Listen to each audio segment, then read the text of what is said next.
नमस्कार आदरणीय दर्शकहरू, मदन भण्डारीको जन्म जयन्तीको अवसरमा हामी श्रृङ्खलाबद्ध बहस छलफलहरू निरन्तर अगाडि बढाइरहेका छौँ।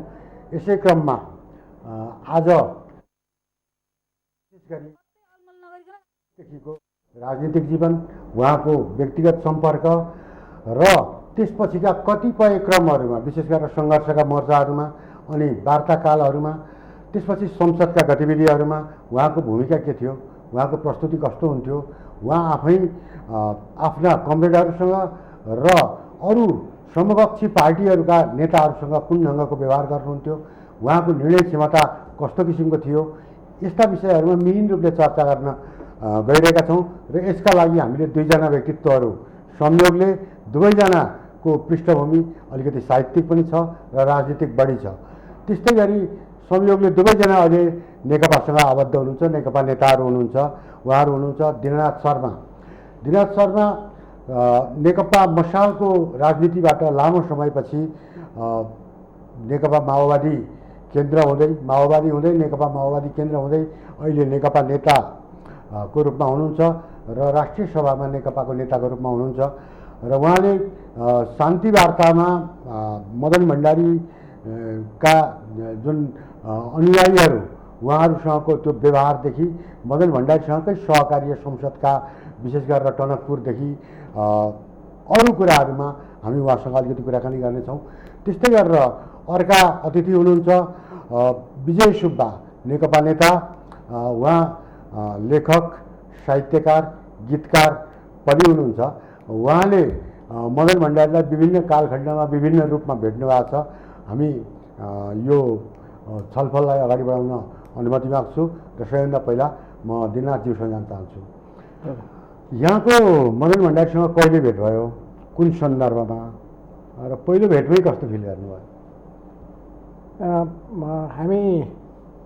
म चाहिँ काठमाडौँको इन्चार्ज भएर 42 सालदेखि निरन्तर रूपमा काठमाडौँमै काम गरेँ, नेकपा मसालमा रहेर।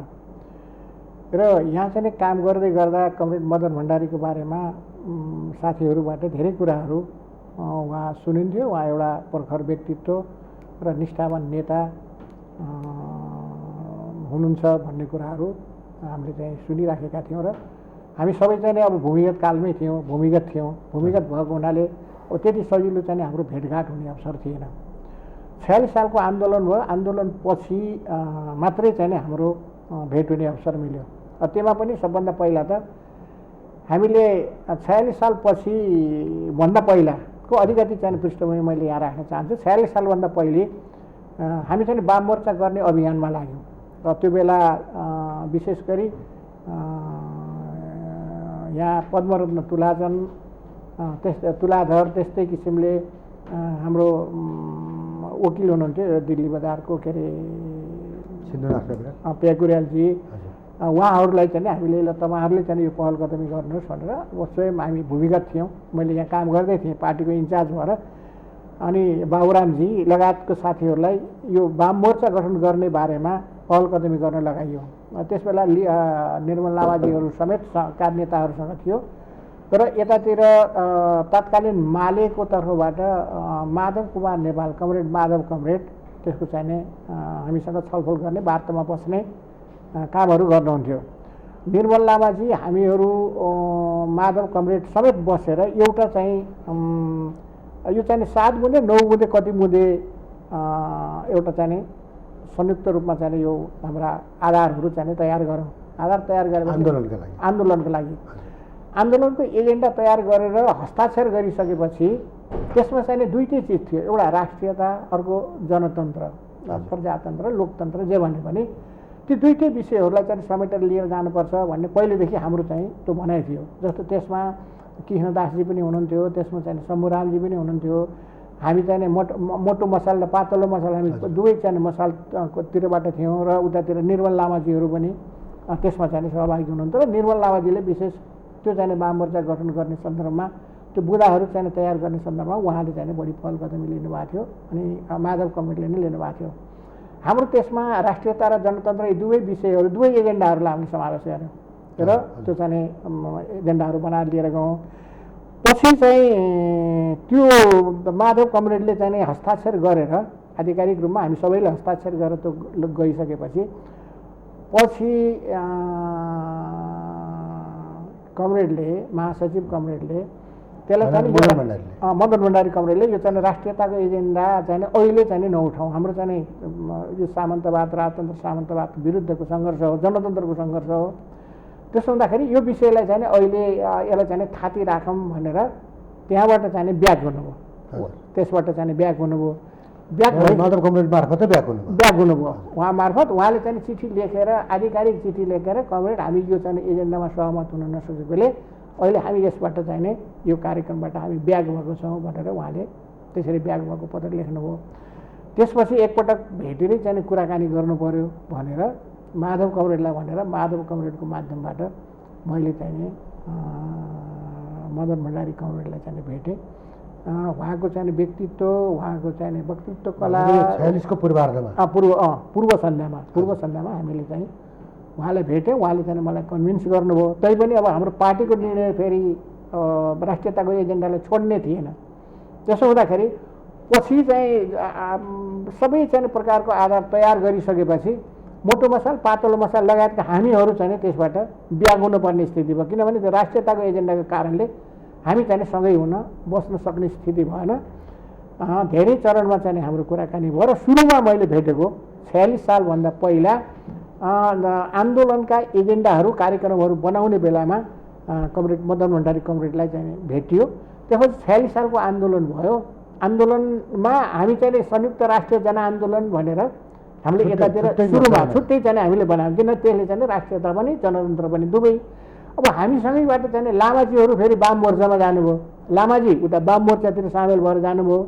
त्यतातिर वाम मोर्चामा नअटेका हामीहरू जो राष्ट्रियताको चाहिँ प्रश्न उठाएका थियौँ हामीहरू चाहिँ ले चित्रबहादुर केसीको सुरुमा चित्रबहादुर केसीको नेतृत्वमा चाहिँ कमिटी गठन गरेर संयुक्त राष्ट्रिय जनआन्दोलन भनेर संयुक्त राष्ट्रिय जनआन्दोलन गठन गरेर चाहिँ हामी आन्दोलनका कार्यक्रमहरूलाई अगाडि बढाउने चाहिँ प्रसङ्गमा थियौँ। अब त्यसको चाहिँ पछाडि त धेरै एउटा लामो पृष्ठभूमि छौँ। तैपनि पछिल्लो चरणमा केसीजीले पनि मेरो चाहिँ व्यावहारिक रूपले म बस्न सक्दिनँ भनेर भनेको हुनाले पछि बाबुराम भट्टराईलाई त्यसको चाहिँ संयोजक बनाएर संयुक्त राष्ट्रिय जनआन्दोलनको कार्यक्रम नै चैत 24 गतेको कार्यक्रम हो। त्यो कार्यक्रमले एउटा निर्णायक चाहिँ आन्दोलनलाई निर्णायक रूपमा चाहिँ पुर्यायो। त्यसमा चाहिँ सबै राजनीतिक शक्तिहरू आए र अनि पञ्चायत व्यवस्थाको अन्त भइसकेपछि बाक्लै रूपमा बिचमा तपाईँहरूसँग त सहकार्य त थियो नि त दुईवटा मोर्चाहरू बिचमा बिल्कुलै सहकार्य थियो। तर आन्दोलनलाई चाहिँ अब हामी चाहिँ यद्यपि यो हाम्रो एजेन्डामा विरुद्धको आन्दोलनलाई ढाल्ने सवालमा त तपाईँहरू बिचमा एक खालको सहकार्य थियो सहमति थियो। त्यसो हुँदाखेरि हामीले चाहिँ कार्यक्रममा चाहिँ सहकार्य गर्दै अगाडि बढ्ने त्यस्तो किसिमको चाहिँ सहमति गरेर आन्दोलन आफ्ना चाहिने कार्यक्रम नेपाली काङ्ग्रेसको आफ्नो कार्यक्रम हो, वाम मोर्चाको आफ्नो कार्यक्रम हो, संयुक्त राष्ट्रिय जनआन्दोलनको आफ्नो कार्यक्रम हो। तर यी सबै कार्यक्रमहरू एक आपसमा चाहिँ कोअर्डिनेसन कोअपरेसन गर्ने भन्ने अन्डरस्ट्यान्डिङ हो। अन्डरस्ट्यान्डिङको आधारमा हामी त्यो बेला गयौँ। त्यही बेला मैले कमरेड मदन भण्डारी र त्यही बेला मैले चाहिँ गणेशमान सिंहसँग 1 घन्टा जति पार्टीको तर्फबाट प्रतिनिधिको तर्फबाट गणेशमानजीले भेट्न मोहन विक्रमलाई बोलाउनु भएको थियो। उहाँ चाहिँ बाहिर त्यसरी नआउने व्यक्तित्व भेटघाट नगर्ने भएको हुनाले मलाई पठाउनु भएको थियो। र यो चाहिँ आन्दोलन हुन्छ, आन्दोलनमा जानुपर्छ र त्यसपछि नै चाहिँ कमरेड मदन भण्डारी कमरेड र गणेशमानलाई भेटेपछि हाम्रो चाहिँ संयुक्त मोर्चा र कार्यगत एकता सम्बन्धी एउटा नीति थियो। अरूसँग चाहिँ तालमेल नगर्ने, काङ्ग्रेससँग त मिल्नै नसकिने, अरू राजनीतिक शक्तिहरूसँग अब चाहिँ मनमोहन जीहरूको चाहिँ पार्टीलाई अब पुष्पलाललाई दलाल गद्दार नै चाहिँ भनेको गर्दाखेरि हामी जान नसक्ने एउटा चाहिँ साँगुरो त्यस प्रकारको चाहिँ संयुक्त मोर्चा र कार्यगत एकता सम्बन्धी साँगुरो चाहिने नीति थियो। उहाँहरू दुईजना नेतालाई भेटेपछि मैले चाहिँ मोहन विक्रमजीसँग गएर गम्भीर रूपमै उहाँ चाहिँ लखनऊमा हुनुहुन्थ्यो। त्यसपछि मैले यहाँ उहाँहरूलाई भेटेर गणेशमानजी र कमरेड मदन भण्डारी कमरेडलाई भेटेर उहाँहरूका चाहिँ विचार सुनिसकेपछि अब आन्दोलनलाई निर्णायक रूपमा पुर्याउनुपर्छ र संयुक्त मोर्चा सम्बन्धी हाम्रो नीति चाहिँ गलत छ। एउटै पञ्चायती व्यवस्था मुर्दाबाद भन्ने नारा एउटाले एउटा झन्डा लिएर अलि पर अर्कोले चाहिँ अलि पछि चाहिँ यसरी जानुहुन्न, एक ठाउँमै भएर जानुपर्छ भन्ने किसिमले लखनऊ गएर कमरेड मोहन विक्रमसँग छलफल गरेँ। छलफल गरिसकेपछि उहाँ पनि कन्भिन्स हुनुभयो अब हामीले चाहिँ संयुक्त मोर्चा नीति सम्बन्धी के अरे संयुक्त मोर्चा नीतिलाई परिवर्तन गर्नुपर्छ र अन्य राजनीतिक दलहरूसँग पनि संयुक्त मोर्चा र कार्यगत एकता गरेर जाने बाटो खोल्नुपर्छ भनेपछि हामीले त्यही वर्ष कार्तिकमा के गरेका थियौँ भन्दाखेरि राष्ट्रिय सम्मेलन आयोजना गरेर त्यसमा राष्ट्रिय सम्मेलन अलिकति त्योभन्दा अगाडि नै फर्केँ जस्तो गणेशमानजी र मदन भण्डारीलाई भेट्नुभयो मदन भण्डारीसँगको भेटमा तपाईँलाई कस्तो अनुभूति भयो होइन उहाँ अब पहिलोपटकको भेटमा एउटा प्रखर बौद्धिक तार्किक व्यक्ति हुनुहुन्छ भन्ने कुरा जस्तो राष्ट्रियताको सवालमा किन राष्ट्रियताको सवाल अहिले हामीले नउठाउँ यो चाहिँ जनतन्त्रको बारेमा मात्रै हामी चाहिँ किन जाउँ कसरी जाउँ भन्ने बारेमा उहाँले जुन किसिमको चाहिँ भिजन दिनुभएको थियो दृष्टिकोण राख्नुभएको थियो त्यसमा म चाहिँ सहमत थिएँ यद्यपि म चाहिँ त्यसमा चाहिँ के गर्न सक्दैनथेँ भन्दाखेरि पार्टीको चाहिँ निर्णय थिएन दोस्रो कुरा चाहिँ हाम्रो फेरि कार्यगत एकता सम्बन्धी नीति चाहिँ अलिकति साँगुरो थियो साँगुरो कार्यगत नीतिलाई चाहिँ फराकिलो गराउनुपर्छ भन्ने कुरालाई म चाहिँ कन्भिन्स भएर यहाँ दुईजना नेताको कुराकानीबाट चाहिँ कन्भिन्स भइसकेपछि अब हामीले चाहिँ प्रमुख दुश्मनका विरुद्ध जानलाई सम्पूर्ण शक्ति राजनीतिक शक्तिहरू मिलेरै जानुपर्छ अलग अलग चाहिँ अलग थलग गएर चाहिँ हामीले निर्णायक चाहिँ युद्ध गर्न सक्दैनौँ अथवा जित्न सक्दैनौँ भन्ने निष्कर्ष सहित म चाहिँ लखनऊ गएर एमईसँग चाहिँ कुराकानी गरिसकेपछि कार्तिकमा हामीले चाहिँ राष्ट्रिय सम्मेलन गरेर गोरखपुरमा राष्ट्रिय सम्मेलन गरेर कार्यगत एकता सम्बन्धी नीतिलाई चाहिँ हामीले परिवर्तन गरेका थियौँ मैले यहाँलाई एकछिन रोक्ने म अलिकति आउँछु विजय सुब्बाज्यू जस्तो तपाईँले अर्कै प्रोफेसन नहुँदाहुँदै प्राविधिक रहेर पनि 2039 सालमा काठमाडौँमा मदन भण्डारीसँग लामो सङ्गत गर्नुभयो त्यो सङ्गत कस्तो थियो तपाईँले कस्तो अनुभूत गर्नुभयो अब विशेष गरी अब मदन भण्डारीको पृष्ठभूमि पनि साहित्यिक नै थियो तपाईँ पनि साहित्यप्रति एकदमै धेरै रुचि राख्ने र साहित्यमै रमाउने पनि मान्छे भए हुनाले उहाँ चाहिँ अब एकदम राजनीतिको सुरुवात राजनीतिभन्दा पहिले नै उहाँ साहित्यिक मोर्चाबाटै एउटा सांस्कृतिक मोर्चाबाटै विधिवत रूपमा वामपन्थी राजनीतिमा आइपुग्नु भएको छ कस्तो अनुभूत गर्नुभयो 39 सालको भेटलाई म मदन भण्डारीसँगको मेरो भेटघाट चाहिँ 38-39 सालमा मदन भण्डारीको कार्यक्षेत्र पूर्व थियो म प्रदीप नेपालसँग बस्थेँ म बसेको प्रदीप नेपालहरू तपाईँको कोठैमा बस्नुहुन्थ्यो हामीसँगै बस्थ्यौँ र त्यो सेल्टर चाहिँ मैले मेरो घरको मान्छेहरूलाई पनि लादिने त्यति टप सेक्रेट सेल्टर थियो प्रदीप नेपालसँग बस्थेँ र प्रदीप नेपालसँग त्यस बेला नेकपा मालेको सबै ठुला नेताहरू भेट्न आउनुहुन्थ्यो अनि मलाई त कहिलेकाहीँ लाग्थ्यो प्रदीप नेपाल चाहिँ पार्टीको महासचिव हुनुहुन्छ होला भनेर उहाँसँग त्यसरी सबै नेताहरू आउनुहुन्थ्यो म उहाँसँग बस्थेँ उहाँ हाम्रो सेल्टर त्यसै बेला मदनसँग फाटोफुटो भेट हुने हो तर मदन भण्डारीसँग मेरो भेट भइरहने अवस्था चाहिँ 44 सालदेखि 38-39 सालदेखि 42-43 सालसम्म चाहिँ फाटोफुटो भेट हुने त्यो सेल्टर भएको कारणले आदि कारणले 40 सालदेखि त म मोरङमा सरुवा भएर गएँ मेरो जागृतता गयो त्यस पछाडि त त्यतैको नेता हुनुहुन्थ्यो मदनसँग त प्रत्येक साना मसिना हरेक कार्यक्रममा भेट हुन्थ्यो र मदन भण्डारीलाई सुरुमा यसो देख्दा अत्यन्त राम्रो व्यक्तित्व भएको मान्छे तर उहाँसँग फेरि पहिला अनुमान नगरिने कि उहाँसँग बोल्दै गएपछि उहाँसँग कार्यक्रममा भेट हुँदै गएपछि उहाँको क्षमता त वास्तवमा अद्भुत हो अहिले सुरुवातमा म कति भन्छु भने नेपाली कम्युनिस्ट आन्दोलनलाई मोड दिन सक्ने व्यक्तित्व एकजना पुष्पलाल हो त्यस पछाडि मदन भण्डारी हो अब उहाँ दिननाथ शर्माज्यूले अहिले भन्दै हुन्थ्यो पुष्पलाललाई गद्दार लेखियो अब कसले लेखेको नि मैले पनि त्यो कभर पेज बेगरको गद्दार पुष्पलाल पढेँ पुष्पलाल प्रति अहिले पनि मलाई त्यो मान्छेले भन्छन् नि पुष्पलाल मलाई त्यो भित्रबाट त्यो गद्दार पुष्पलाल किताब पढेपछि त्यो कहिल्यै मलाई उ भएन मालेले पनि सुरुमा गद्दारै भन्थ्यो पछि त्यही किताब पढेर मैले 34 सालमा पढेको 34 साल जस्तो लाग्छ त्योभन्दा अगाडि लेखिएको होला यो किताब कभर पेज बेगर म पुल्चोक क्याम्पसमा पढ्दै पढेको तर जे होस् अहिले आएर मैले बुझेँ कि पुष्पलाल र मदन भण्डारी कम्युनिस्ट आन्दोलनलाई किनभने उहाँहरू त्यसकै नेता हुन्थ्यो नयाँ मोड दिन सक्ने क्षमताको मान्छे र उहाँहरू बाहेक अरू नेताहरू हुनुहुन्छ। श्रद्धापूर्वक म भन्छु, मोहन विक्रम सिंहको नाम लिन्छु, त्यसमा निर्मल लामा हुनुहुन्थ्यो, मनमोहन अधिकारीहरू हुन्थ्यो। तर यो अरू श्रद्धेय व्यक्तित्वभन्दा फरक मोड ल्याउन सक्ने, दिन सक्ने मान्छे चाहिँ मैले दुईजना कम्युनिस्ट आन्दोलनका नेताहरूलाई भन्ने गर्छु। यो मेरो आफ्नो व्यक्तिगत मूल्याङ्कन हो।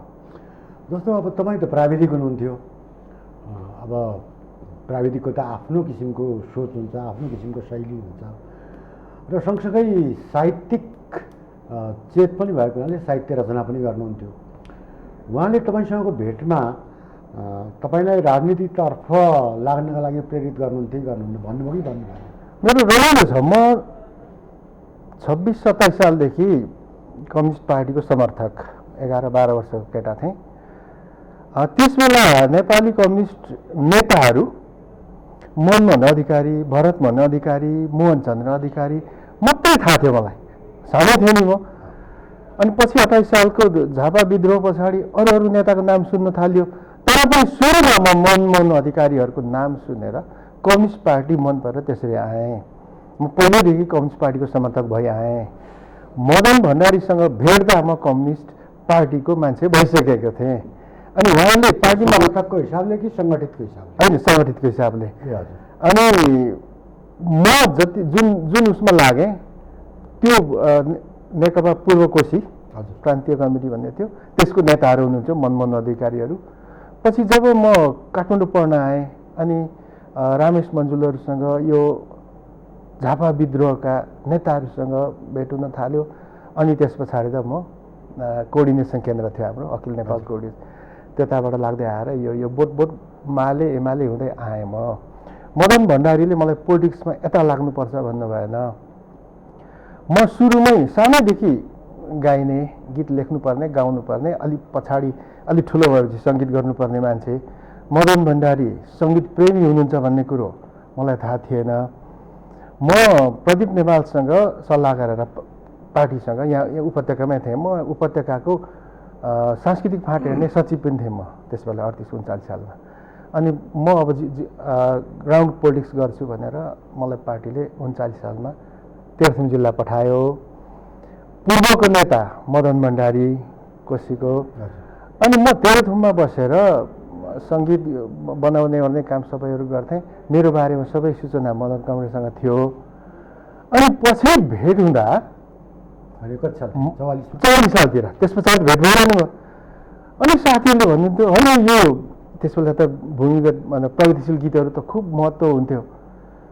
अनि मैले मेरो गीतहरू भनेर साथीहरूसँग कुरा गर्दा, अनि यो गीत त मदन कमरेडले गाउनुहुन्थ्यो, तपाईँको गीत हो भन्नुहुन्थ्यो क्या। मेरो गीतहरू उहाँले गाउनु हुँदो रहेछ, विजय मान्छे, ठिक मान्छे छ भनेर त्यो गर्नुहुँदो रहेछ। त्यो गीतको बोल सम्झिनुहुन्छ अहिले? अब बोल मैले त्यो एउटा तिहारको सन्दर्भमा बनाएको थिएँ, त्यो सबै शब्दहरू म आउँदैन। अनि 44 सालदेखि त उहाँसँगै भइगएँ। पछि उहाँसँगको धेरै कुराहरू। एकैछिन यहीँ राखौँ म यहाँलाई, म फेरि नाच्युसँग आउन चाहन्छु। संयुक्त राष्ट्रिय जनआन्दोलनको रूपमा घोषणा गर्नुभयो र पार्टी महाधिवेशन पुग्नुभयो र सहकार्यको नीति, मोर्चा गठनको नीति बारेमा पनि पुनर्विचार गर्नुभयो। त्यसपछि जनआन्दोलन सफल पार्नलाई फेरि जुन वाम मोर्चा हो नेकपा माले संलग्न, त्योसँग तपाईँहरू सहकारी भयो? सहकार्य भयो। तर त्योभन्दा पहिला मैले अलिकति गद्दार पुष्पलाल भन्ने कुराहरू गरेँ। म त्यो बारेमा अलिकति भन्छु, मेरो पृष्ठभूमि। म 1966मा बनारस गएँ, 1966मा, सन् 1966मा। त्यहाँ गएपछि बलराम उपाध्याय भन्ने हुनुहुन्थ्यो। बलराम उपाध्यायसँग भेट भएर उहाँले कमरेड पुष्पलालसँग मलाई भेट गराउनु भयो। र यो चाहिँ म जुनमा गएको थिएँ त्यस बेला, 66को जुनमा। अनि 67को चाहिँ जनवरीमा मैले कमरेड पुष्पलालसँगबाटै बनारसबाट सदस्यता लिएँ, पार्टी सदस्यता, र बागलुङमा आएर पार्टी सङ्गठन बनाएँ, जिल्ला पार्टी सङ्गठन बनाएँ। म सेक्रेटरी बने। पुष्पलाल केन्द्र अन्तर्गत बन्यो। त्यहाँ दुईवटा केन्द्र भयो त्यो बेला, दुईवटा, एउटा बनारसबाट पुष्पलाल, कमरेड पुष्पलालले चलाउने, र मलाई पार्टीमा कम्युनिस्ट आन्दोलनमा यात्रा चाहिँ मेरो यात्रा बनारसबाट कमरेड पुष्पलालबाट सदस्यता लिएर उहाँकै चाहिँ निर्देशनमा म चाहिँ अगाडि आएको। यद्यपि मैले चाहिँ गद्दार पुष्पलाल चाहिँ पढेँ, पछि चाहिँ 36 सालपछि मलाई चाहिँ यो गद्दार पुष्पलाल भन्ने चाहिँ विषय त्यति मन परेन र 42 साल पछाडिबाट हाम्रो चाहिँ पार्टीभित्र 2 लाइन सङ्घर्ष भयो र त्यसलाई 52 सालमा गएर गद्दार पुष्पलाल भन्ने गलत हो भन्ने कुरा राष्ट्रिय सम्मेलनमा कमरेड मोहन विक्रमलाई अल्पमतमा पारेर हामीहरू चित्रबहादुरहरू हामीहरू समेत भएर यो त अन्याय हुन्छ, यो धेरै अन्याय भयो भनेर त्यसलाई चाहिँ करेक्सन गर्ने 2 लाइन सङ्घर्षभित्र चलाएर त्यो बेलासम्म जाँदाखेरि मत बनाएर त्यो चाहिँ करेक्सन गरियो र मेरो चाहिँ मैले अहिले पनि मलाई चाहिँ विश्वास छ कमरेड पुष्पलालको विचारले अहिलेसम्म हामीलाई चाहिँ यहाँसम्म ल्याउनको लागि महत्त्वपूर्ण भूमिका खेल्यो। त्यो नै चाहिँ वैचारिक रूपको चाहिँ सबभन्दा ठुलो आधार भनेको त्यो हो र त्यसलाई चाहिँ समृद्ध गर्नको लागि कमरेड मदन भण्डारी कमरेडले त्यसलाई चाहिँ समृद्ध गरेर नयाँ चाहिँ मोड दिएर चाहिँ अगाडि ल्याउनको लागि र चाहिँ त्यसलाई अलि संश्लेषण गरेर व्याख्या विश्लेषण युग सापेक्ष संश्लेषण गरेर व्याख्या विश्लेषण गरेर अगाडि ल्याउनको लागि चाहिँ उहाँले महत्त्वपूर्ण चाहिँ कन्ट्रिब्युसन दिनुभयो। मेरो चाहिँ राजनीतिक आन्दोलनको समग्र इतिहासको यो चाहिँ संश्लेषण छ। मेरो चाहिँ कमरेड पुष्पलालप्रति यद्यपि गद्दार पुष्पलाल पढे भने मेरो चाहिँ आस्था र विश्वास कहिले पनि घटेन। म मोहन विक्रम स्कुलबाट होइन, म पुष्पलाल स्कुलबाटै आएको व्यक्ति हुन्। यद्यपि मोहन विक्रम चित्रबहादुर कमरेडहरूसँग म 30 वर्ष करिब 30-31 वर्ष जति करिब सँगसँगै बसेर चाहिँ काम गरेँ। त्यसपछि माओवादी युद्धतिर लागेँ। हाम्रो चाहिँ मलाई चाहिँ अब स्मरण छ, मसँग फोटोहरू पनि छन्। Comrade Manmohan comrade, Madan Bhandari comrade, Rohit अनि बाबुराम हामीहरू बसेर बैठक गरेका छौँ काठमाडौँमा। धेरै थुप्रै चाहिँ बैठक गरेका छौँ। अगाडि कसरी जाने भन्ने बारेमा नि छलफल त्यसबेला चाहिँ हाम्रो छलफल भएको छ। पछि अब हाम्रो पार्टीको नीति त्यसबेलाको चुनावलाई बहिष्कार गर्ने भन्ने भयो। बहिष्कार गर्ने भन्ने नीति बनाउनुभन्दा पहिले 48 सालको कुरो गर्नुभयो। 48 साल 46को आन्दोलनपछि 47 आन्दोलनपछि आन्दोलनको सफलतापछि पार्टीले बहिष्कार गर्यो। बहिष्कार यद्यपि त्यसपछि जुन पहिलो गठित कङ्ग्रेस सरकार होइन गिरिजाप्रसादको नेतृत्वमा सरकार बन्यो र त्यो सरकारले दिल्लीसँग टनकपुर सम्झौता गर्यो, महाकाली सन्धि गर्यो र त्यो टनकपुर सम्झौताको विरोधमा चाहिँ तपाईँहरू नौवामको संयुक्त आन्दोलन अगाडि बढाउनु भयो।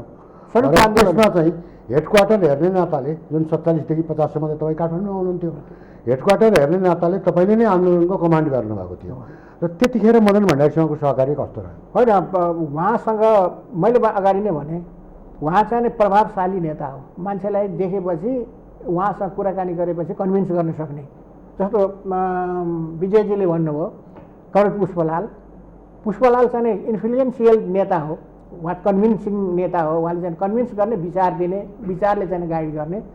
त्यस कारणले चाहिँ उहाँ विचारको आधारमा, सिद्धान्तको आधारमा, दर्शनको आधारमा कन्भिन्स गर्न सक्ने एउटा पर्सनालिटी हो। उहाँलाई चाहिँ पटक पटक चाहिँ हाम्रो भेट भयो, छलफल भयो, हामी चाहिँ वार्ता गरियो, संवाद गरियो। तर उहाँ त्यस प्रकारको हुनुहुन्थ्यो। तर पनि उहाँ हुनुहुन्थ्यो र हाम्रा चाहिँ मान्यताहरू चाहिँ फरक थिए। हाम्रो चाहिँ दृष्टिकोणहरू, हाम्रो चाहिँ पार्टीका निर्णयहरू अलग अलग थिए। यद्यपि अलग निर्णय भए पनि संयुक्त रूपमा चाहिँ जाने सन्दर्भमा हामी चाहिँ आन्दोलनमा सहभागी भएर गयौँ। आफ्नो किसिमले चाहिँ आन्दोलनमा सहभागी हुने कुरा, संयुक्त मोर्चा बनाउने कुरामा हामी चाहिँ संयुक्त रूपमै गयौँ। र पार्टीभित्र विशेष गरी चाहिँ कम्युनिस्ट आन्दोलनभित्र दुईवटा चाहिँ प्रवृत्तिहरू थिए। दुईवटा प्रवृत्ति भनेको एउटा चाहिँ पुष्पलाल सोच, राजनीतिक दलहरूसँग मिलेर राजतन्त्र सामन्तवादका विरुद्ध जानुपर्छ भन्ने एउटा सोच। एउटा सोच चाहिँ दरबारसँग चाहिँ मिलेर चाहिँ सम्झौता गरेर जानुपर्छ भन्ने सोच। तर कमरेड मदन भण्डारीको सोच चाहिँ के थियो भन्दाखेरि पुष्पलाल विचारसँग मिल्थ्यो, किनभने राजतन्त्र सामन्तवादका विरुद्ध सङ्घर्ष गरेर जानुपर्छ भन्ने थियो। म त्यसमा चाहिँ सहमत थिएँ र मेरो चाहिँ विचार चाहिँ धेरै चाहिँ त्यहाँनिर मिल्थ्यो। त्यस कारणले पनि मेरो भित्रैदेखि चाहिँ एक प्रकारको चाहिँ मेरो नेता चाहिँ कमरेड मोहन विक्रम हुनुहुन्थ्यो यद्यपि, तर पनि चाहिँ कमरेड मदन भण्डारीप्रति एउटा चाहिँ आस्था थियो, एउटा विश्वास थियो। किनभने म जहिले पनि पुष्पलालको विचारबाट प्रेरित थिएँ। राजनीतिक दलहरूसँगै मिल्नुपर्छ, संयुक्त आन्दोलनै गर्नुपर्छ र राजतन्त्र सामन्तवादका विरुद्ध एक्लै चाहिँ अलग भएर चाहिँ लडेर चाहिँ जान सकिन्न, यसलाई चाहिँ संयुक्त रूपमा जानुपर्छ भनेर पछिल्लो चरणमा पुष्पलालको विचारलाई अपग्रेड गरेर चाहिँ कमरेड मदन भण्डारीले जसरी लिएर आउनुभयो, सायद हामीले चाहिँ गणतन्त्र प्राप्त गर्नको लागि पनि त्यो विचारले चाहिँ महत्त्वपूर्ण भूमिका खेलेको छ। मलाई चाहिँ अहिले मैले आफूले चाहिँ पछि फर्केर चाहिँ समीक्षा गर्दाखेरि नेपालका चाहिँ राजनीतिक नेताहरूमा विचार दिएर चाहिँ अगाडि आउने सुरुमा चाहिँ जो संस्थापक नेता कमरेड पुष्पलाल नै हो भने पछिल्लो चरणमा चाहिँ अहिले हामीलाई यहाँसम्म लिएर आउनको लागि उसको यद्यपि हामी चाहिँ हिजो अलग अलग भयौँ, पार्टीमा अलग अलग भयौँ, अलग अलग युद्ध पनि लड्यौँ होइन। अब विभिन्न मोर्चाहरू, एउटा चाहिँ वैधानिक मोर्चा, एउटा अवैधानिक मोर्चा, दुवै हामीले चाहिँ दुईतिरबाट चाहिँ मोर्चा सम्हालेर चाहिँ लिएर आयौँ। तर हामी सबैको चाहिँ एउटा चाहिँ केन्द्र के भयो त भन्दाखेरि सामन्तवाद नै भयो, राजतन्त्र नै भयो। हामीले चाहिँ त्यसलाई चाहिँ ल्याएर गणतन्त्र ल्याउनको लागि, लोकतन्त्रलाई चाहिँ संस्थागत गरेर चाहिँ त्यसलाई चाहिँ जनताको बिचमा लिएर गएर पपुलर मतको माध्यमबाट चाहिँ अगाडि लिएर आउनको लागि त्यसले महत्त्वपूर्ण भूमिका खेल्यो। त्यसै कारणले मैले यी दुवैजना नेतालाई समान प्रकारले मेरो चाहिँ के हुन्छ भन्दाखेरि, हाम्रो नेताहरू अरू थुप्रै हुनुहुन्छ, मेरो सबैप्रति चाहिँ उत्तिकै चाहिँ आस्था छ, विश्वास छ। कमरेड चाहिँ मनमोहन कमरेड हाम्रो चाहिँ धरोहर हो, हामी चाहिँ सबैसँग छ।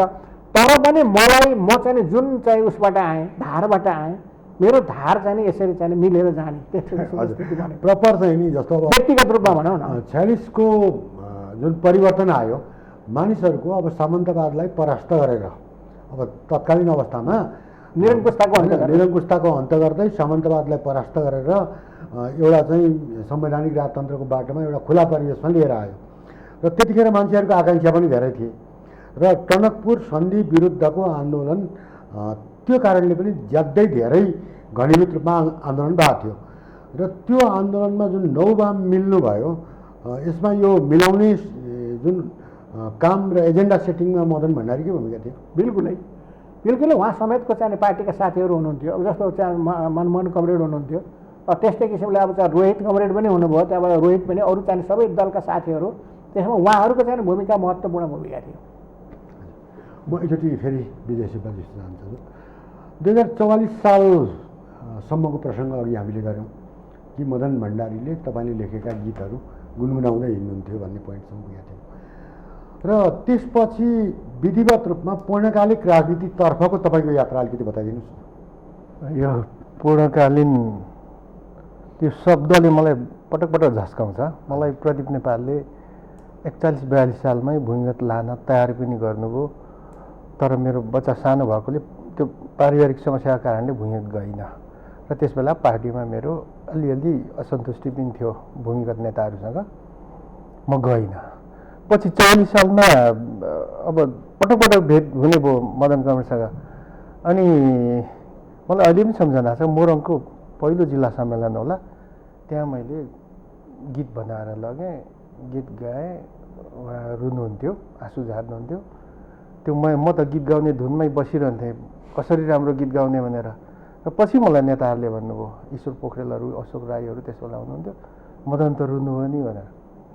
उहाँ त्यो कार्यक्रम सकियो, जिल्ला अधिवेशन सकिएर छुट्ने बेलामा तपाईँ भूमिगत हिँड्नुहोस् भन्नुभयो। फेरि मबाट प्रभावित हुनुहुन्थ्यो, मैले यो कुरा गरेर ठुलो कुरा गरे जस्तो हुन्छ, तर यो केटो काम लाग्छ भन्ने उहाँलाई लागेकै हो, हिँड्नुहोस् भन्नुभयो। अनि मेरो बच्चाहरू यही पारिवारिक म मिलाउँदैछु, म राजनीति त गर्छु कमरेड भने। तर हुँदाहुँदै 46 साल आइगयो। मदन भण्डारी चाहिँ जीवित हुनुभएको भए म त्यसै बेला प्रदीप नेपालले भन्दा भूमिगत होल टाइमर भएर गएको भए अर्कै हुन्थ्यो मेरो राजनीतिक मदन कमरेडले जाउँ भन्दा पनि गएको भए पनि अर्कै भइसक्थेँ म। अहिले योभन्दा मेरो हुन्थ्यो होला, सिनियरिटी बेसिसमा माथि पुग्थेँ होला, मैले त्यो गल्ती गरेँ। तर पछि पनि हाम्रो पार्टीको 5औँ राष्ट्रिय महाधिवेशनमा यहाँ काठमाडौँमा भयो 49 सालमा। अनि त्यहाँबाट हाम्रो तेह्रथुमको साथीहरू हामीहरू आएका थियौँ प्रतिनिधि। अनि मदनलाई हाम्रो साथीहरूले सोध्नुभयो। म त सिपी मैनाली र झलनाथ खनालको उसमा थिएँ, परिमार्जित नौलो जनवादवाला उसमा। 2044 सालदेखि विशेष गरी पूर्णकालिक राजनीतिक यात्राको बारेमा हामी कुरा गर्दै थियौँ। कन्टिन्यू। मैले अघि पनि अलिकति कुरा गरेँ। मदन भण्डारीले मलाई कति विश्वास गर्नुहुन्थ्यो भन्ने कुरा एउटा सानो घटना बताउन चाहन्छु म। तत्कालीन नेकपा एमालेको 5औँ राष्ट्रिय महाधिवेशन 49 सालमा भयो। म चाहिँ सिपी मैनाली र झलनाथ खनाल उहाँहरूको टिममा थिएँ, मदन कमरेडको टिममा रहेन। त्यो सैद्धान्तिक कुरा थियो। त्यो समय भयो भने अहिले कुरा गरौँला। उहाँले मलाई कति विश्वास गर्नुहुन्थ्यो। हामी तेह्रथुमबाट महाधिवेशन प्रतिनिधि आएका थियौँ। तेह्रथुमका अन्य प्रतिनिधि साथीहरूसँग म त सिपी जेएनसँग अब उहाँहरूसँग एकदम धेरै काममा लागेका थिएँ। तेह्रथुमको साथीहरूले सोध्नु भएछ मदनलाई। तेह्रथुमकाहरूसँग मदनको राम्रो निकटता थियो, किनभने तेह्रथुममा सङ्गठन बनाउने, सुरुमा पार्टी सक्रिय दल बनाउने मदन कमलले गर्नुभयो। अनि मदनलाई सोध्नु भएछ तेह्रथुमको प्रतिनिधि साथीहरूले, तपाईँ लिम्बू समूहबाट केन्द्रीय समितिमा कसलाई लानुहुन्छ कमरेड भनेर। अनि मदनले उत्तर दिनुभएछ, विजयलाई लाने सोचेको थिएँ मैले, विजयले कुरा बुझ्नु भएन। अब विजय जस्तै अब ऊ गर्न सकिने अवस्था पनि छैन, अरू कसैलाई लानु पर्ला भनेर मदनले भन्नुभएछ। त्यो तेह्रथुमको प्रतिनिधि साथीहरूले पछि भन्नुभयो मलाई। त्यसैले मदनले मलाई विश्वास गर्नुभएकै हो। पछि संसदमा आउँदा पनि अब पहिल्यैदेखिको सँगसँगै भइसकेपछि त निकटता, त्यो आफ्नै परिवारको लाग्ने त त्यस बेलाको संस्कारै थियो। संसदको बारेमा फेरि छुट्टै कुरा गर्छु। म फेरि दिननाथज्यू चाहिँ आउन चाहन्छु। 2051 सालमा होला तपाईँले पार्टीमा अलिकति फरक मत राख्नुभयो, सेना बिनाको कम्युनिस्ट पार्टी हुँदैन भन्ने। र त्यो फरक मत राखेको कारणले, नेकपा मसालसँग त सेना थिएन, त्यो फरक मत राखेकै कारणले तपाईँलाई पूर्वाञ्चलतर्फ पठाइदिए। र पूर्वाञ्चल जाने क्रममा तपाईँ चाहिँ मदन भण्डारीको जुन घर इटहरा मोरङ पुग्नुभयो, त्यस्तै गरेर भोजपुर धनकुटा लगायतका जिल्लाहरूमा पुग्नुभयो। त्यहाँ पुग्दा मदनसँग सम्बन्धित अथवा उहाँको राजनीतिसँग सम्बन्धित कस्ता अनुभूतिहरू सुनाउनु? पहिलो कुरा त हामी चाहिँ 46 सालपछि आन्दोलनमा 47 सालको निर्वाचन भयो। निर्वाचनमा हामी बहिष्कार गर्न गयौँ। अब यतातिर मदनजीहरू चाहिँ चुनावमा जानुभयो। त्यसले चाहिँ हाम्रो बिचमा कार्यक्रमको चाहिँ निकटता चाहिँ रहेन। पछि म चाहिँ पूर्व गएँ, मेचीकोशी मेरो क्षेत्र पर्यो। म मेची र कोशीका सबै चाहिँ जिल्लाहरूमा म गएँ। त्यो बेला चाहिँ मसालको पार्टी थिएन।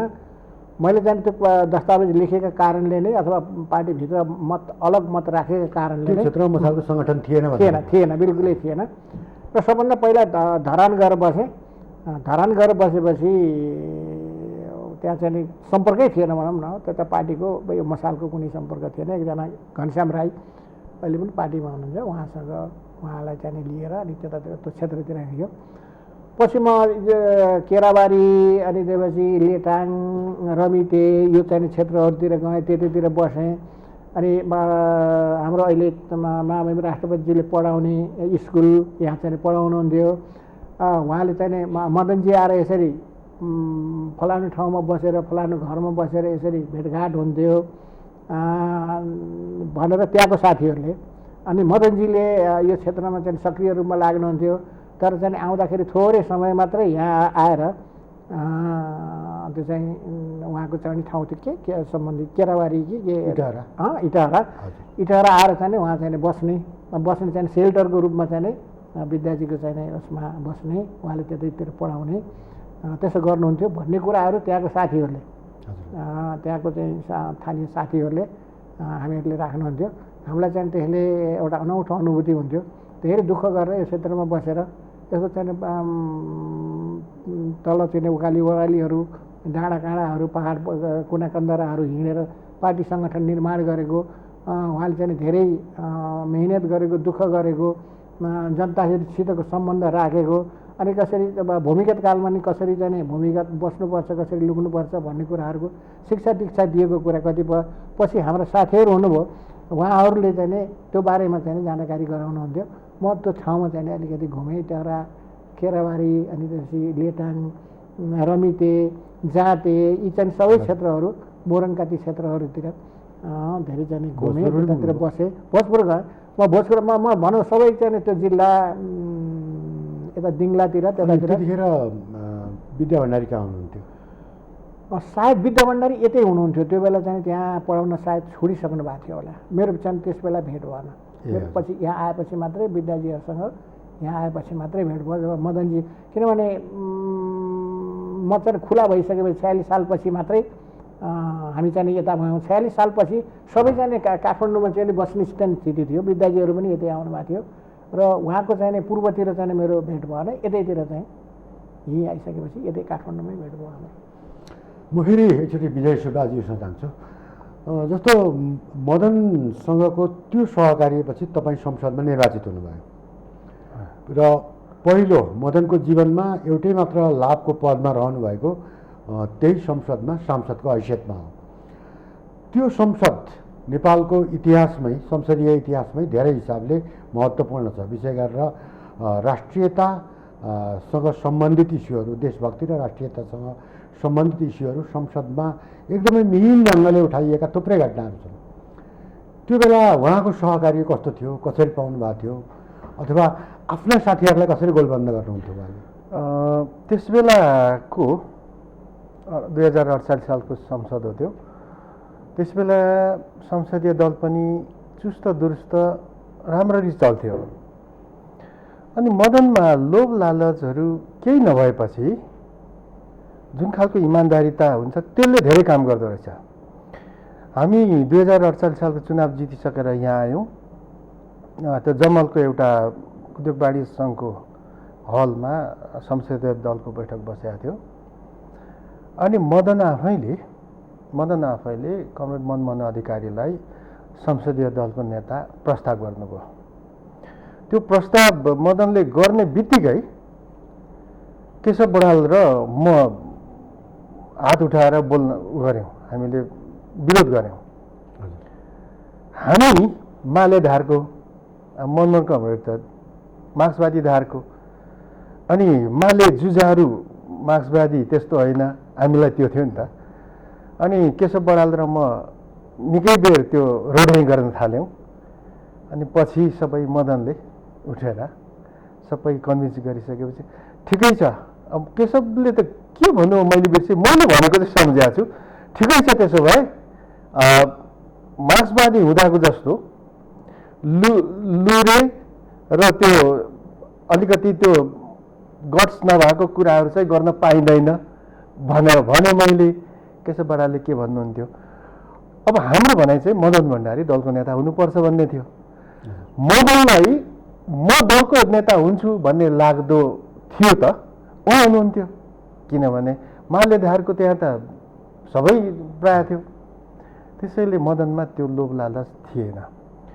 हामी यो एकता गर्दै नै हाम्रो मदनसँग भयङ्कर ठुलो झगडा भयो। हामी त कार्यकर्ता, हामीलाई सिधै नेतृत्व तल मोरङमा गर्नुहुन्थ्यो। पार्टी बनाउने यो एमाले बनाउने बारे एमाले थियो के, हजुर, त्यसमा पनि मदनसँग झगडा गऱ्यौँ, एकीकरणको बारेमा झगडा गऱ्यौँ। तर अब हामी त कार्यकर्ता, हामीले गरेको झगडाले प्रभावित हुने भएन। त्यसैले यसरी माले र मार्क्सवादीको एकता भएर एमाले भयो। मदनमा लोभ लालच थिएन। संसदमा त्यसबेला अघि तपाईँले भन्यो ऐतिहासिक संसद थियो त्यो। हाम्रो सभामुख दमनाथ ढुङ्गाना पनि ऐतिहासिक मान्छे हो। उहाँले यति राम्ररी संसद चलाउनुहुन्थ्यो, त्यो एउटा कुरा भयो। त्यसबेला फेरि द्रोण आचार्य छेत्री भन्ने पनि हुनुहुन्थ्यो, भयङ्कर मान्छे। पद्मरत्न दाईहरू हुनुहुन्थ्यो। यस्ता धेरै धेरै महत्त्वपूर्ण व्यक्तिहरू हुनुहुन्थ्यो। अनि मदन त अब पार्टीको पनि नेता, दलको नेता त कमरेड मनमोहन अधिकारी। तर सम्पूर्ण हिसाबले नेतामा हुनुपर्ने त्यो सबै हिसाबले केन्द्रित चाहिँ उहाँसँग थियो। अनि मदनलाई संसदमा मदन बोल्ने बेलामा चकमन्न अर्कै प्रभाव हुन्थ्यो। मदन भण्डारी के हो भन्ने कुरो संसारले थाहा पाइसकेको थियो 48 सालको संसदमा आइपुग्दासम्म। त्यसकारण मदनको त्यहाँको त्यो त्यसभित्रको पर्फर्मेन्स त्यो धेरै राम्रो। अब धेरै भनिरहनु पर्दैन, परिमार्जित परिष्कृत बिल्कुल वैचारिक हुन्थ्यो। तर त्यहाँ संसदको समय त थोरै हुन्छ, सीमित समय हुँदैन। त्यसकारण छोटो समयमा जति राख्नुपर्ने उहाँ जति कन्भिन्सिङ सटिक ढङ्गले कुरा राख्ने मैले नेता साह्रै कम देखेको छैन भन्दा अरू नेताहरूलाई रिस उठ्छ। तर उहाँसँग त्यो क्षमता थियो। अघि दिननाथ शर्माज्यूले भन्दा नि पुष्पलाल त मैले त बेहोर्ने कुरै भएन। अघि मैले भने त्यो गद्दार पुष्पलाल पढेपछि मलाई कस्तो भयो, पुष्पलालको नामै लिनुहुन्न जस्तो लाग्थ्यो। पछि अर्कै भएँ। पुष्पलालको बारेमा उहाँले जे भन्नुभयो कन्भिन्सिङ नेता हो भन्ने, अथवा मदन पनि त्यस्तै हो। त्यसैले मदनसँगको त अब अरू साना मसिना धेरै कुराहरू छ। एक दिनमा झगडा गजबले गऱ्यौँ हामीले। त्यसबेला पनि केशव बडाल हामी नै हो त्यो अलिक धेरै रिस उठ्दो रहेछ। संसदमा के कुरा पर्यो स्थगित भयो। सायद गिरिजा प्रसाद कोइराला बेहोस भएर ढल्नु बोल्दा बोल्दै, सरकार ढल्नेवाला थियो के थियो, अनि उहाँ चाहिँ बोल्दा बोल्दै ढल्नुभयो। पुलिसले समातेर हस्पिटल लगिहाल्यो। अनि मनमोहन कमरेडले बैठक स्थगनको प्रस्ताव गर्नुभयो दलको नेताले, अनि त्यो दल भएपछि त्यो स्थगित भयो। अब हामी केटाकेटी, म 33 वर्षको थिएँ त्यस बेला, त्यो स्थगित नभएको भए त्यो सरकार ढल्ने थियो भन्ने मेरो स्वार्थ चाहिँ त्यो नि त। त्यो पछि त्यो के केसमा हो त्यसबेला त्यो हाउसमा मदन कमरेडले हामी नारा लाउँदै थियौँ, सायद यो टनकपुर सन्धि हो कि क्या हो, हामी नारा लाउँदै थियौँ। अनि मदन कमरेडले अब लाउने भन्दा भने कुनै के गरेर कुरा गर्नु छोडिदिनु भयो। छोडेपछि त हामी त नारा लागेको त फाँस फुर्स भयो। अनि रिसाएर त्यो दलको अफिसमा गयौँ, मदनसँग झगडा गऱ्यौँ। अनि के हो, हाम्रो एकजना साथीले त दोलखाका मान्यले त यस्तो उसमा बस्दिने भनेर राजीनामै दिनुभएको थियो रिसाएर। त्यसैले अब मदनसँगको छेडै भिन्नै थियो। म एकचोटि फेरि दिनाथ सरले सर, जस्तो पार्टीभित्रै यहाँले चाहिँ अब सेना नभएको कम्युनिस्ट पार्टी हुँदैन भनेर झन्डै झन्डै वैचारिक हिसाबले विद्रोह गर्नुभयो। त्यो विद्रोह गरेको व्यक्ति पछि नेकपा माओवादी केन्द्र हुँदै अहिले नेकपासँग एकता गर्दा त्यो मदनको सिद्धान्तमा शान्तिपूर्ण बहुदलीय प्रतिस्पर्धाबाट केही सङ्क्रमणहरू पुरा गरेर समाजवादमा पुग्न सकिन्छ भन्ने बाटोमा पुग्दाखेरि कस्तो लागेको छ? परिवर्तनको लागि युद्ध गर्नुपर्छ, सङ्घर्ष गर्नुपर्छ। युद्ध भनेको सङ्घर्ष, युद्धका रूपहरू चाहिँ भिन्न भिन्न हुन्छन्। एउटा चाहिँ रूप परिस्थितिले अब हामीले चाहिँ एक चरण हामी युद्धकै बाटो जानुपर्छ भन्ने निष्कर्ष मैले निकालेको हुँ पार्टीभित्र। जो मोहन विक्रमजीले पनि सङ्घर्षको रूप सशस्त्र सङ्घर्षै हो, यो चाहिँ 51 सालकै एकामा उहाँले भन्नुहुन्थ्यो, त्यो कुरा भन्नुहुन्थ्यो। तर त्यसको चाहिँ तयारी भएन। त्योभन्दा पहिले नै 42 सालदेखि नै भनौँ न, हाम्रो चाहिँ अलिअलि 42 सालमा हामी चाहिँ हाम्रो चाहिँ सङ्घर्षको रूप के हो त? शान्तिपूर्ण हो, जनआन्दोलन हो कि सशस्त्र सङ्घर्ष भनेपछि सङ्घर्षको रूप principal form of struggle is arm struggle भनेर चाहिँ भन्ने बुढाले अन्तर्राष्ट्रिय फोरमहरूमा पनि अन्तर्राष्ट्रिय उसमा पनि त्यही कुरा बोल्ने। तर यदि principal form of arm struggle हो भने त्यसको तयारी के हो त भनेर चाहिँ हामीले प्रश्नहरू उठाउने गरेका थियौँ पहिले 42 सालदेखि नै। तर त्यसलाई पछि मैले मूर्तिकरण गरेर 52 सालमा हाम्रो चाहिँ छैटौँ महाधिवेशन भयो। छैटौँ महाधिवेशनमा भिन्न मतको दस्तावेज लेखेँ। मेरो चाहिँ मत चाहिँ असफल भयो, म चाहिँ सफल हुन सकिनँ। तर मेरो चाहिँ विचार चाहिँ त मर्ने कुरा भएन। पछाडि चाहिँ 52 सालमा माओवादीले चाहिँ जनयुद्ध गरे। जनयुद्ध गरेपछि म चाहिँ अब यो चाहिँ जनयुद्धको बाटो चाहिँ ठिक छ भन्ने निष्कर्षसहित 55 सालमा गएर मैले मसालबाट विद्रोह गरेँ र म चाहिँ युद्धमै गएँ। र मलाई निष्कर्ष के थियो भने अब एक चरण हामीले चाहिँ यो गणतन्त्रको लागि, अब यो चाहिँ परिवर्तनको लागि एक चरण युद्ध गर्नैपर्छ, आर्म स्ट्रगल गर्नुपर्छ भन्ने त्यो मेरो कन्भिक्सन हो। पछि म चाहिँ त्यसै कारणले मेरो वैचारिक रूपमै कमरेड प्रचण्डसँग मेरो चाहिँ निकटता हुनु पऱ्यो। र प्रचण्डलाई चाहिँ प्रचण्डसँग म जाँदाखेरि मैले मोहन विक्रमसँग बस्दाखेरि पनि विचारमा वैचारिक सङ्घर्ष गरेँ। त्यहाँ चाहिँ विचारको सङ्घर्ष पनि भयो, फेरि चाहिँ नेतालाई सम्मान गर्ने कुरा र पार्टीका निर्णयहरूलाई कार्यान्वयन गर्ने कुरा। लास्ट अवस्थामा त्यत्रो चाहिँ म उठेँ, तर प्रवक्ता म भएँ, पार्टीको प्रवक्ता मैलाई चाहिँ बुढाले मैलाई चाहिँ बनाउनुहुन्थ्यो। म तपाईँहरूसँग आउँदाखेरि म प्रवक्ताको हैसियतले पनि आउँथेँ, किन भिन्न मतको मान्छेलाई दस्तावेजै लेखेर अर्को मत राख्ने मान्छेलाई नगराउनुहोस्, म हुन्न भन्दाखेरि पनि तपाईँ नै बस्नुपर्छ भन्नुभयो। मैले कहिले पनि बेइमानी गरिनँ, किनभने पार्टीको लाइन लाने कुरालाई इमान्दारीपूर्वक लाएँ। त्यसपछि मैले चाहिँ नेता र विचार दुईटै कुरालाई चाहिँ सम्मान गर्ने हो। पछि प्रचण्डसँग गएपछि हामीले चाहिँ राम्रै चाहिँ युद्ध त्यसलाई चाहिँ गरियो र ठुलो चाहिँ त्यहाँ पनि वैचारिक सङ्घर्ष भयो। भित्र चाहिँ नि नेकपा माओवादीभित्र पनि दुईटा विचारहरू हो। एउटा यो चाहिँ जनयुद्धलाई दरबारसँग सम्झौता गरेरै उसँग वार्ता गरेर निष्कर्ष निकाल्नुपर्छ भन्ने। अर्को विचार चाहिँ के हो भन्दाखेरि राजनीतिक दलहरूसँग मिलेर हामीले चाहिँ यसका विरुद्ध सङ्घर्ष गर्नुपर्छ भन्ने, राजनीतिक दलहरूसँगै मिल्नुपर्छ भन्ने। 57 सालमा हामी जाँदाखेरि गोलमेज सम्मेलन अन्तर्मिसन संविधान सभा भन्न चाहिँ जब निर्णय गरेर गयौँ र त्यसैमा चाहिँ म सामेल भएर गएँ। त संविधान सभा हो भने संविधान सभा हामी एक्लैले गर्ने होइन, हामी चाहिँ संविधान सभा दरबारसँग सम्झौता गरेर गर्ने, दलहरूसँग मिलेर संविधान सभाको चाहिँ एउटा चाहिँ वातावरण सिर्जना गरेर जाने भन्ने यी दुईटा बिचमा लडाइँ भयो। हामी चाहिँ भित्र मैले चाहिँ लडाइँ लडेँ। कतिपय अवस्थामा हामी चाहिँ कारबाहीमा पनि पऱ्यौँ। हामीलाई चाहिँ भौतिक रूपमै चाहिँ साथीहरूले चाहिँ गर्नुपर्छ भनेर केही त्यस्ता किसिमका साथीहरूले त्यस्ता प्रस्तावहरू पनि लिएर गए। तर त्यो चाहिँ हाम्रो वैचारिक लडाइँ थियो। यो चाहिँ नि राष्ट्रियता तीनवटा कारणले, एउटा राष्ट्रियताको प्रश्न, एउटा चाहिँ नि यो चाहिँ नेपाली सेना र जनमुक्ति सेना, यो दुवै सेना राष्ट्रियताको लागि चाहिँ लड्ने सेना हुन्। त्यसकारण चाहिँ यसको बिचमा एकता हुनसक्छ भन्ने एउटा सोच। दोस्रो कुरा चाहिँ अब विकास गर्नको लागि हामी मिलेर जानुपर्छ भन्ने दोस्रो सोच। तेस्रो संसदवादका विरुद्ध चाहिँ सङ्घर्ष गर्नुपर्छ भन्ने। यो संसदवाद दरबारले पनि संसदवादको विरोध गर्छ। अब देश विकास दरबारले पनि भन्छ, राष्ट्रियताको लागि दरबार पनि छ भने दरबारसित नजिक भएर जानुपर्छ भन्ने केही त्यस्तो किसिमको चाहिँ माहौल बनाएर पार्टीभित्रै एउटा चाहिँ सङ्घर्ष चाहिँ तीव्र सङ्घर्ष चल्यो। तर हामीले निरन्तर रूपमा यो चाहिँ यसरी यो बाटो चाहिँ बेठिक हो, यो रायमाझी लाइन हो, हामी पुष्पलालकै पक्षमा जानुपर्छ। अर्थात् राजनीतिक दलहरूसँग मिलेर निरङ्कुशताका विरुद्ध, सामन्तवादका विरुद्ध, गणतन्त्रको पक्षमा दलहरूसँगै मिलेर जानुपर्छ भने निरन्तर सङ्घर्ष गरिसकेपछि एउटा चरण हामीले चाहिँ कारबाही खपेर आइसकेपछि एउटा चरण पार गरेर हामी चाहिँ चुनबाङ बैठक गरेर त्यहाँबाट चाहिँ यतातिर आयौँ।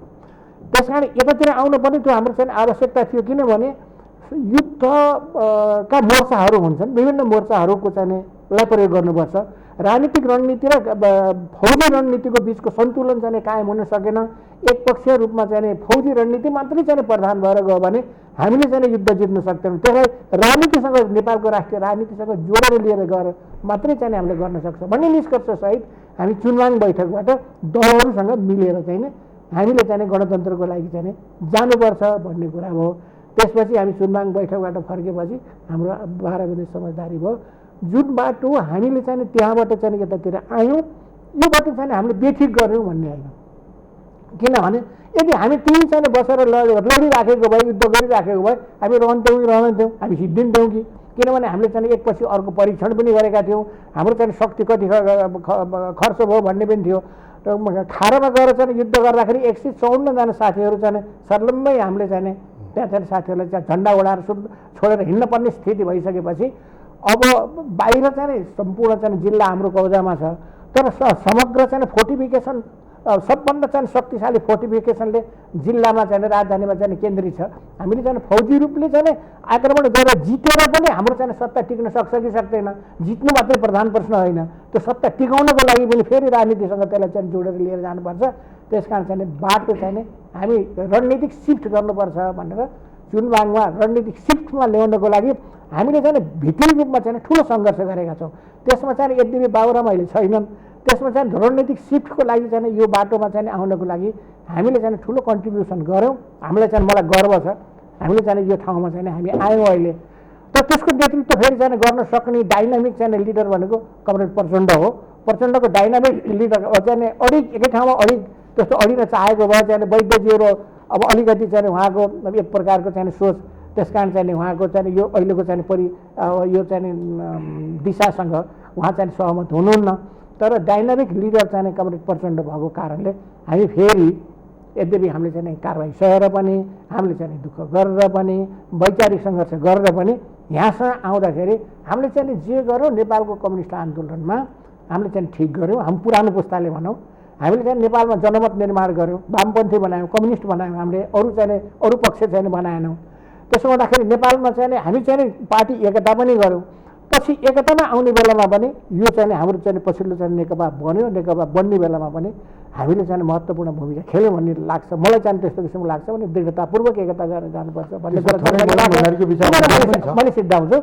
त्यसपछि एकताबाट चाहिँ हामी आइसकेपछि सगरमाथाको हामीले चाहिँ शिरमा हँसिया हतौडाको झन्डा टाँगेर हामी चाहिँ यहाँसम्म आउनलाई चाहिँ सफल भयौँ। यो चाहिँ हाम्रो लागि चाहिँ हामीले गरेको इतिहासमा गरेको कन्ट्रिब्युसनको यो महत्त्वपूर्ण चाहिँ योगदान हो। त्यसमा चाहिँ हामीलाई चाहिँ के छ भने आत्मगौरव छ। अब अहिले चाहिँ पार्टीभित्र कच्चा कुचुके देखिएको छ, खबरदार चाहिँ कसै कुनै नेताले दायाँ गर्न पाइँदैन। यो एकतालाई जोगाइराख्नुपर्छ। यदि यो एकतालाई जोगाएन भने हाम्रो चाहिँ कम्युनिस्ट आन्दोलनले शहीदको चाहिँ रगतले विगतका चाहिँ योगदान दिने चाहिँ हाम्रा नेताहरूको चाहिँ त्यसले चाहिँ छोड्ने छैन, त्यसको चाहिँ श्राप लाग्छ। त्यस कारण चाहिँ खबरदारी गर्न पनि यहीँनिरबाट म चाहन्छु। धन्यवाद। अब एकदम अन्तमा म विजय सुब्बासँग पुग्न चाहन्छु। तपाईँ मदनसँग त्यति नजिक हुनुभयो, पहिलो संसदमा सहकार्य गर्नुभयो, दुर्भाग्य दासढुङ्गा भयो 50 सालमा, र त्यसपछि मदनसँगको त्यति लामो सहकार्य गरेको त्यो पार्टी छोडेर तपाईँ फेरि नयाँ बाटो हिँड्नुभयो, नयाँ एमाले। पहिलाको नेकपा एमाले 35 सालको होइन कि, त्यसपछि जन्मिएको सिपी वामदेव नेतृत्वको नयाँ एमाले हुँदै एउटा लामो बाटो पार गरेर फेरि एमाले आइपुग्नुभयो। त्यो बिचको अवधिमा तपाईँले के रियलाइज भयो कि मदनले प्रतिपादित गर्नुभएको उहाँको अगुवाईमा प्रतिपादित सिद्धान्त नै सही हो र म मूल घर फर्क्यौँ भन्ने हिसाबले आउनुभयो? अब समय कति छ मलाई थाहा छैन। म नयाँ एमालेमा गइनँ, म एमालेमा बसेँ पार्टी फुट्दा 54 सालमा। मदनसँगको मेरो मदनले ल्याउनु भएको त्यो बहुदलीय जनवाद मात्रै थियो। पछि सिपी र झलनाथतिर लागेर हामीले बेसी एट्याक गरेको बहुदलीय जनवाद भने त मल्टी पार्टी सिस्टम मात्रै हो भन्यौँ। पछि मदनले जनताको थपेर जब भएको अहिले मदनको लाइनसँग म नलागेको चाहिँ एउटा कुरो त मसँग पुरानो सोचाइ थियो, एकदम क्रान्तिकारी नौलो जनवाद मात्रै, त्यसमा बहुदलीय प्रतिस्पर्धा थपिएको थियो, जम्मा त्यति थियो। अनि एउटा कुरो बहुदलीय जनवाद मात्रै भन्नुभयो मदनले। त्यस पछाडि अहिले यहाँ कसैले भनेको छैन, त्यस बेला कम्प्युटरको जमाना थिएन, मदनको आर्थिक कार्यक्रम चाहिँ पुँजीवादी कार्यक्रम थियो, जस्तो खुला प्रतिस्पर्धा, निजीकरण, यो क्यापिटलिस्टले जे भन्छन् त्यस्तो थियो। एकातिर बहुदलीय प्रतिस्पर्धा आयो, त्यसलाई त म कार्यकर्ताले ठिकै ठाने। तर जब आर्थिक कार्यक्रम चाहिँ क्यापिटलिस्ट शब्दहरू भएको खुला प्रतिस्पर्धा, निजीकरण यो आयो, त्यस पछाडि चाहिँ मलाई त यो त ठिक जस्तो लागेन र म अनि सिपी र जेएनतिर लागेँ।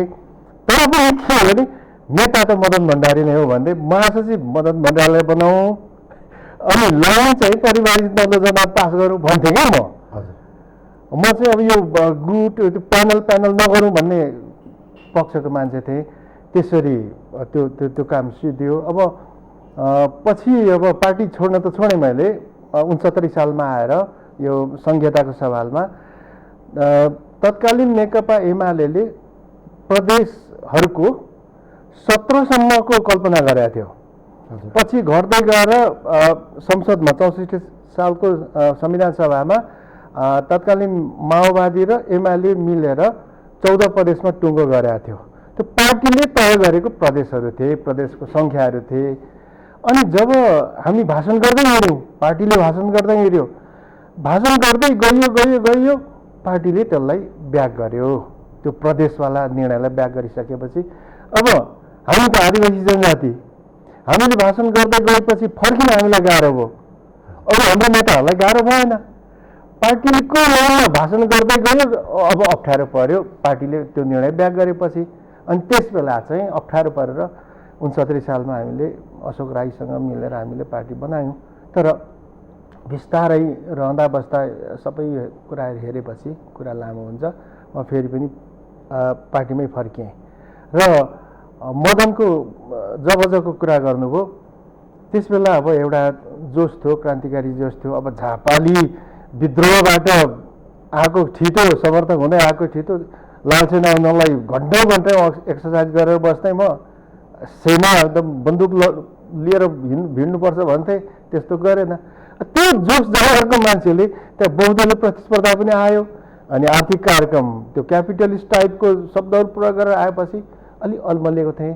तर आज यसो समीक्षा गर्छु, आजको सबै यो अघि उहाँले पनि भन्नुभयो, यो सबै हेर्दा त म त्यस बेला गलत उसमा रहेछु भन्थेँ म सिपी र जेएनसँग एकदम।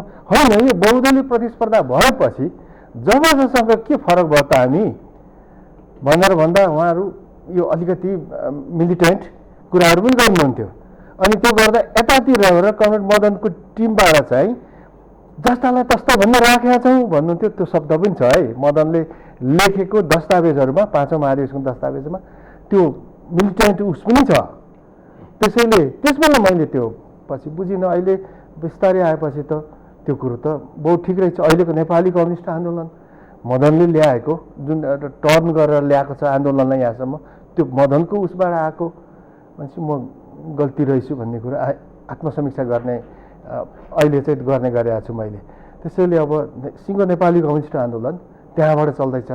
त्यो यसको सुरुवात भनेको त, यसको यात्राको सुरुवात त फेरि कमरेड पुष्पलालबाट भयो।